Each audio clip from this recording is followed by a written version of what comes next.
Réanimation, c'est une association culturelle de Croûte-sur-Marne. Peu de gens savent à quel point c'est fascinant et complexe. Est-ce que tout le monde est prêt? Oui. Donc je suis artiste, je fais des animations pour les enfants. Et j'ai comme amie Sylvette Cotteret qui travaillait à la bibliothèque de Croûte-sur-Marne et qui m'a demandé de faire des lectures pour les enfants lors des journées pour les bibliothèques.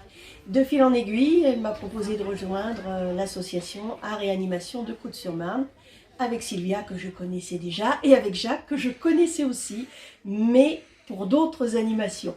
L'idée pour l'association était de lancer des mini-conférences où d'un côté on a des curieux, de l'autre côté on a des passionnés qui sont parfois les mêmes, et les passionnés viennent présenter un sujet qu'ils connaissent particulièrement bien aux curieux. Alors ça peut être l'apiculture, on a fait l'apiculture.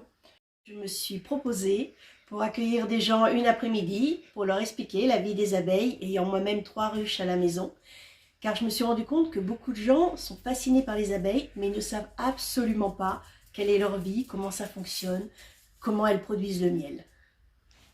Avant que je reprenne la présidence de l'association, il y avait eu de l'astronomie qui a été faite, mais ça peut être aussi la généalogie, la musique, etc. Et l'idée c'était de se retrouver en petit comité et de présenter et faire des mini-conférences dans un cadre un petit peu sympathique.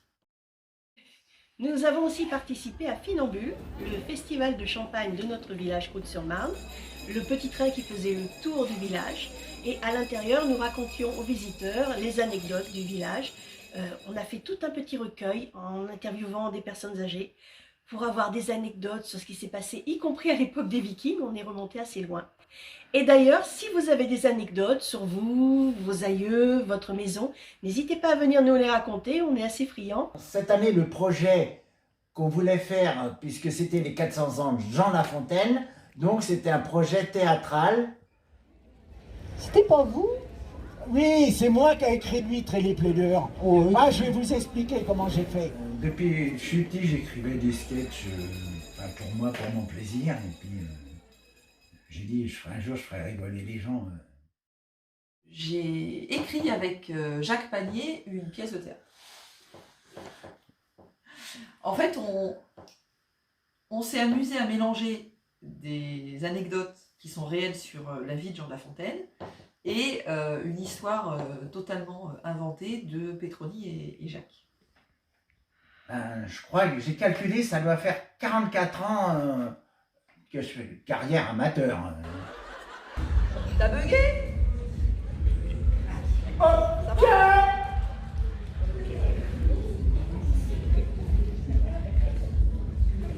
On a essayé de mettre une petite pointe de culture, on a essayé de mettre une petite pointe d'humour, on a mis des choses que les enfants vont comprendre et qui vont les amuser, puis on a mis des choses qui vont aussi piquer un peu l'intérêt des adultes. On a essayé de faire un mix.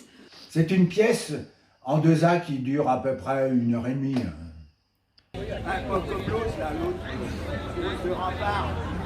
Elle est jalouse comme un coucou.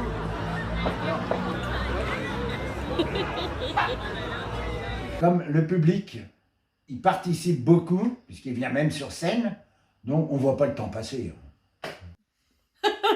Il y a une boule de cristal quelque part. Qu'est-ce que t'en penses, toi? Qu'est-ce que t'en penses du futur de l'association? La future de l'association. Mais tu pouvais pas me demander ça avant? Mais j'en sais rien, moi. Vous montez sur scène et moi je regarde. Voilà. Alors rassurez-vous, ça se